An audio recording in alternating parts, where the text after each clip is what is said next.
سیادت پناہی جناب حضرت علامہ مولانا پیر سید زین العابدین شاہ صاحب دامت فیوزکم العالیہ،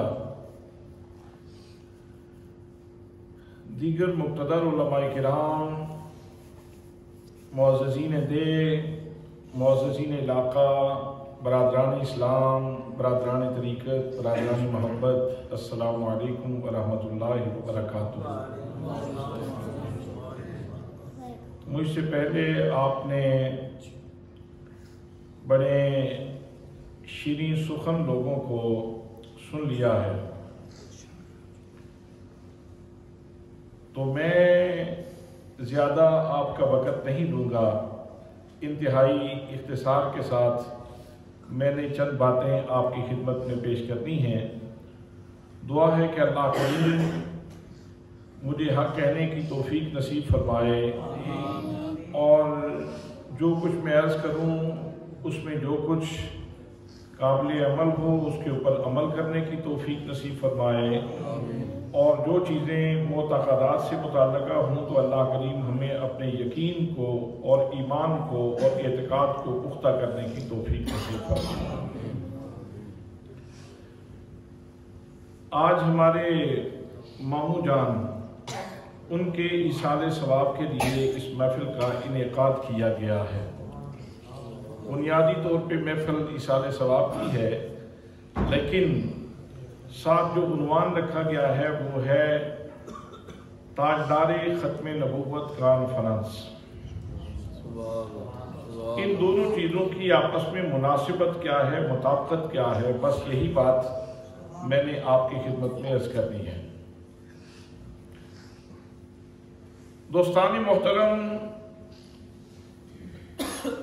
نبی مکرم، شفیع معظم، تاجدار مدینہ، سرور قلب و سینہ صلی اللہ علیہ وآلہ وسلم سے تعلق اور نسبت غلامی، یہ اللہ کریم کا وہ انعام ہے جو بندے کو اس جہان میں پاکیزگی عطا فرماتا ہے، سبحان اللہ، اور اگلے جہان میں اس کی قبر کی نورانیت کا باعث بنتا ہے، سبحان اللہ۔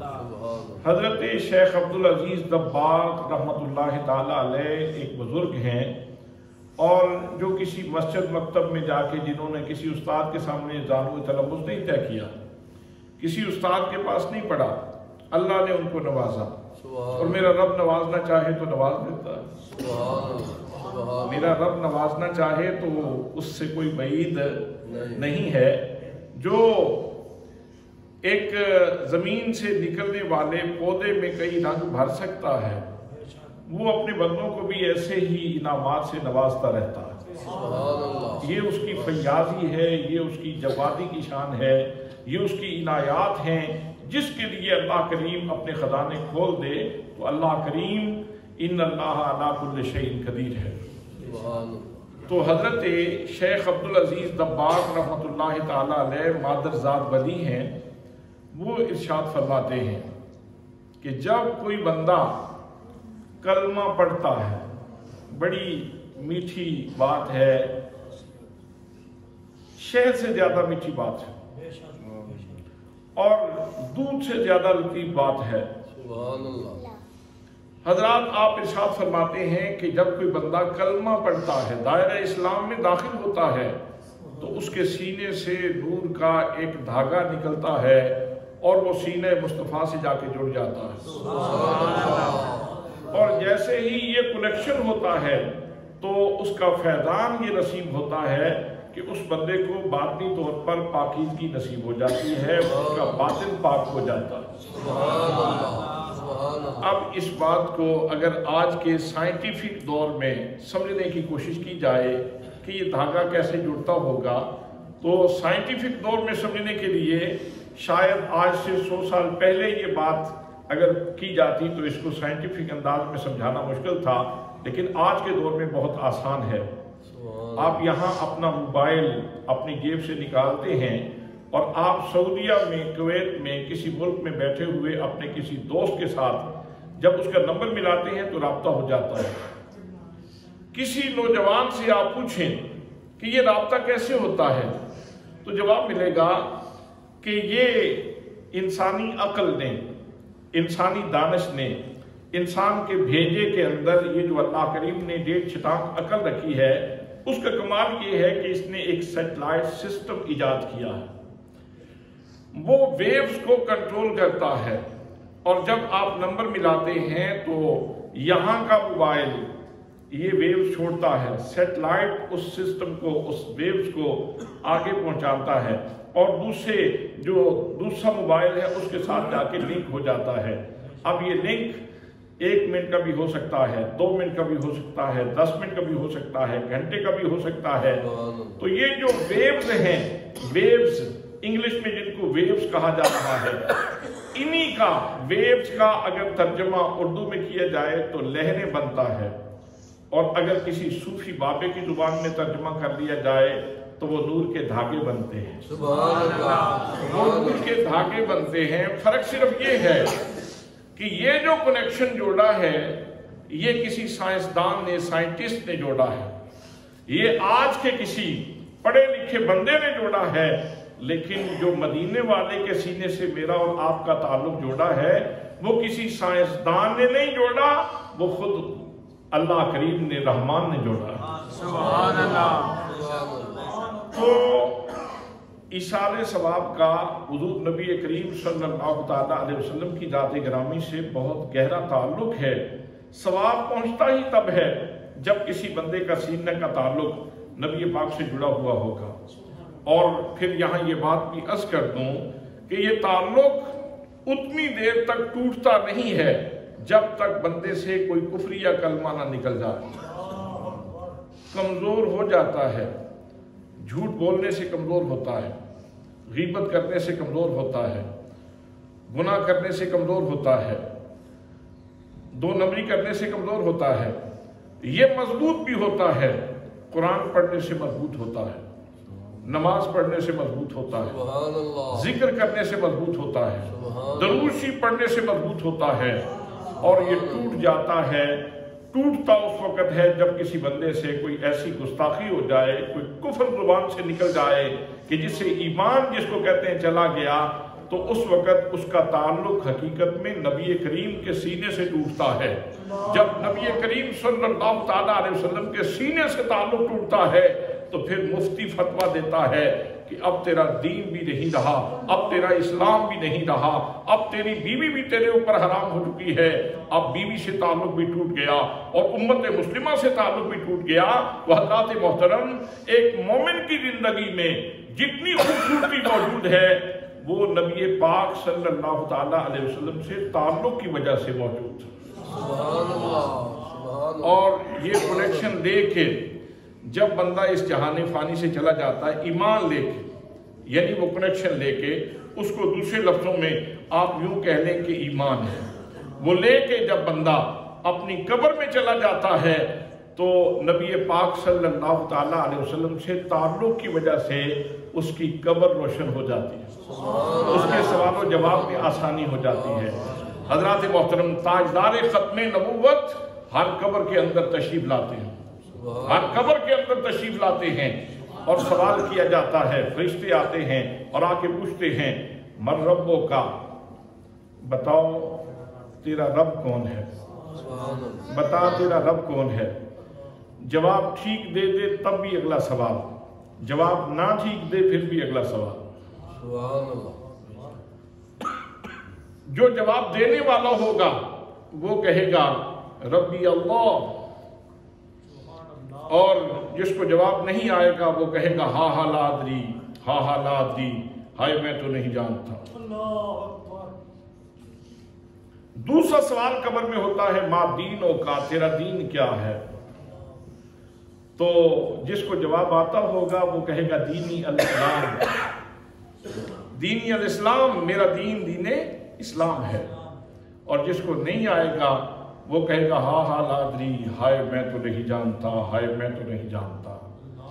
اور تیسرا سوال قبر کے اندر یہ ہوتا ہے ما کنت تقول فی حق ھذا الرجل، یہ جو شخصیت، یہ جو سراپا، یہ جو ہستی تیرے سامنے تشریف فرما ہے، بتا دنیا میں ان کے بارے میں کیا کہا کرتا تھا۔ یہ نہیں پوچھا جائے گا کہ اب کیا کہتے ہو، یہ نہیں پوچھا جا رہا، پوچھا یہ جا رہا ہے، ماضی استمراری کا صیغہ ہے، کیا کہا کرتا تھا، تم کیا بولتے تھے، تم کیا کہتے تھے۔ اور اگر رسول اللہ صلی اللہ تعالیٰ علیہ وسلم سے محبت کا تعلق ہوگا، عشق کا تعلق ہوگا، میرے آقا سے الفت کا تعلق ہوگا، تو پھر بندہ آگے سے یہ کہے گا میں تو یہی کہتا رہا اج سکھ متران دی وجیریے،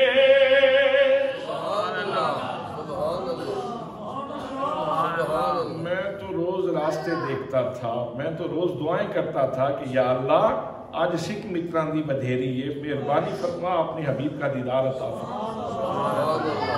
اج سکھ متران دی بدھیری ہے، کیوں دلڑی اداس گنیری ہے، لوں وچ شوق چنگیری ہے، اج نینا لائیاں کیوں جھڑیاں، مکھ چند بدر شاشانی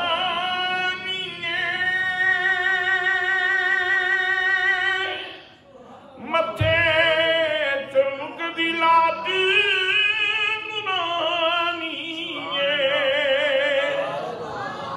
کالی زلف تے اکھ مستانی مخمور یقین مد بھریاں۔ میں تو ان کے گیت ہی گاتا رہا۔ سبحان اللہ۔ فرشتے پوچھتے ہیں من ربک ما کنت تقول فی حق ھذا الرجل، اس شخصیت کے بارے میں تو کیا کہا کرتا تھا۔ تو وہ آگے سے کہتا ہے مجھ سے پوچھتے ہو کیا کرتا رہا ہوں، کیا کہتا رہا ہوں؟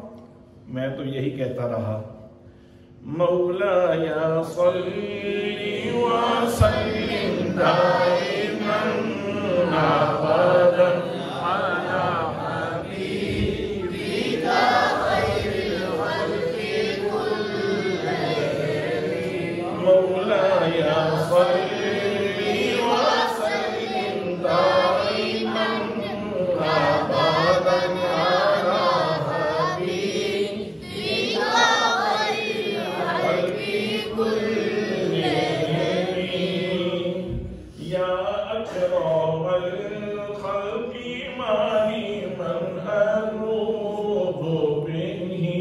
ابدا سواك عند حلول الحادث العمام مولاي صل وسلم دائما ابدا على حبيبك خير الخلق كلهم. یہ شعر میں نے عربی کا پڑھا ہے، اس کا ترجمہ سن لیں. امام بصیری نے بارگاہ رسالت مآب میں عرض کی یا اکرم الخلق، اے اللہ کی مخلوق میں سے سب سے زیادہ برگزیدہ ہستی، اے اللہ کی مخلوق میں سے سب سے زیادہ کرامت اور بزرگی والی ہستی، مالی کون ہے میرے لیے، من اعوذ بہ میں جس کی پناہ لوں. اللہ اکبر. میرے آقا میرے لیے کون ہے جو میرا سہارا بنے، میں کس کی پناہ لے سکتا ہوں. یا اکرم الخلق مالی من اعوذ بہ سواک عند حلول الحادث العمام. یا رسول اللہ جب مصیبتیں ہجوم کر کے آ جائیں، جب مصائب ہجوم کر کے آ جائیں تو اس وقت آپ کے سوا میرا شفیع اور کون ہو سکتا ہے. اس وقت آپ کے علاوہ میرا سہارا کون بن سکتا ہے. جب بھی تپتے ہوئے صحراؤں میں گھر جاتا ہوں میرے آقا مجھے دامن کی ہوا دیتے ہیں. جب بھی تپتے ہوئے صحراؤں میں گھر جاتا ہوں میرے آقا مجھے دامن کی ہوا دیتے ہیں. حضرات محترم، تو جس کو تو پیار ہوگا، الفت ہوگی، چاہت ہوگی، وہ تو وہاں جواب دے گا، اور جو نہیں جواب دے پائے گا وہ کہے گا ہاں لا ادری، ہائے میں تو نہیں جانتا. ایک بات آپ سے پوچھنا چاہتا ہوں، ایک آدمی جو ساری زندگی جس نے عربی پڑھی نہیں، مدرسے گیا ہی نہیں، پنجابی بولتا رہا. ایک پٹھان ہے تو اس نے عربی پڑھی نہیں، وہ پشتو بولتا رہا. ایک انگریزی دان ہے تو وہ انگلش بولتا رہا. عربی پڑھی نہیں لیکن سوال تو عربی میں ہوں گے. سوال تو قبر میں سوالات تو عربی میں ہوں گے. اب سب سے پہلی بات تو یہ ہے یا تو ان کو وہاں پہلے کورس کروایا جائے، جو میت وہاں پہنچتی ہے، جو مردہ وہاں پہنچتا ہے قبرستان میں، تو پہلے اس کو لینگویج کورس کروایا جائے کہ اس کو عربی آ جائے، اس کو گرامر آ جائے، اس کو پتہ چل جائے کہ من کا معنی کیا ہے، انت کا معنی کیا ہے، رب کسے کہتے ہیں، یہ کاظمیر کی طرف مضاف ہو تو پھر معنی کیا بنتا ہے. حضرات کوئی گرامر نہیں پڑھائی جاتی. ساری زندگی کوئی بندہ کھیتوں میں بیٹھا رہا، ساری زندگی کوئی سبزی بیچتا رہا، ساری زندگی کسی بندے نے عربی نہیں پڑھی، وہ عربی گرامر سے واقف نہیں، لیکن اگر سینے کا تعلق سینہ مصطفیٰ سے جڑا ہوا ہے تو فر جواب دے گا. اور ہو سکتا ہے کہ کسی نے عربی پڑھی ہو، کوئی ماسٹر ہو عربی کا، کوئی لینگویج کا ماسٹر ہو اور پوری گرفت رکھتا ہو، لیکن ہو سکتا ہے کہ وہ اس وقت کہے ہاں لا ادری، ہائے میں تو نہیں جانتا. حضرات محترم، قبر کے سوالات میں عربی گرامر کا دخل نہیں ہے، وہاں دخل ہے سینہ مصطفیٰ سے تعلق کا. وہاں جتنا تعلق تیرا حضور صلی اللہ تعالیٰ علیہ وسلم کی ذات گرامی سے پختہ ہوگا، اتنا ہی سوال و جوابات میں